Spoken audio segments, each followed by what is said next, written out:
আসসালামু আলাইকুম। বিকেলবেলা একটু ঘাস খেতে আসলাম সারাদিন কাজ টাজ করার পরে।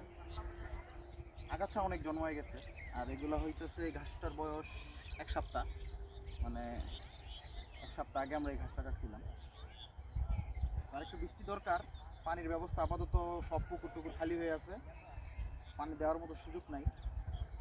আর আমাদের স্কিমটাও বন্ধ আছে।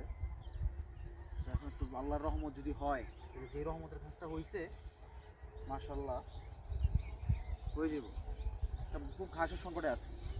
ওই পাশে একটা ভুট্টা ক্ষেত ছিল দেখছেন, ওই ভুট্টা ক্ষেতটাতে তো অল্প কিছু ভুট্টা আছে, তো কীভাবে করবো বুঝতেছি না। আর ঘাস ছাড়া খাবার কষ্ট দিয়া সামনে আর 2 মাস আছে, খুব বিপদে আছি। দোয়া করবেন একটু আল্লাহর কাছে যাতে খাবার সংকটে না ভোগে অন্ততপক্ষে। কারণ দানাদার খাবারের প্রচুর দাম, আর আমরা ন্যাচারালি ভুট্টা আর এই ঘাস 2বার হইলো ভুট্টা খাওয়াইলাম, ন্যাচারালিভাবেই করতেছি বেশি। ভুট্টা ঘাসে মোটামুটি ভালো রেজাল্ট পাচ্ছি, হালকা পাতলা দানাদার দিচ্ছি, তবে এখন একটু বাড়াই দিব দানাদার। আর সেই জন্যই একটু কষ্টের যেই চাপ, সেই চাপটা সামলাতে পারবো কিনা আল্লাহই জানে।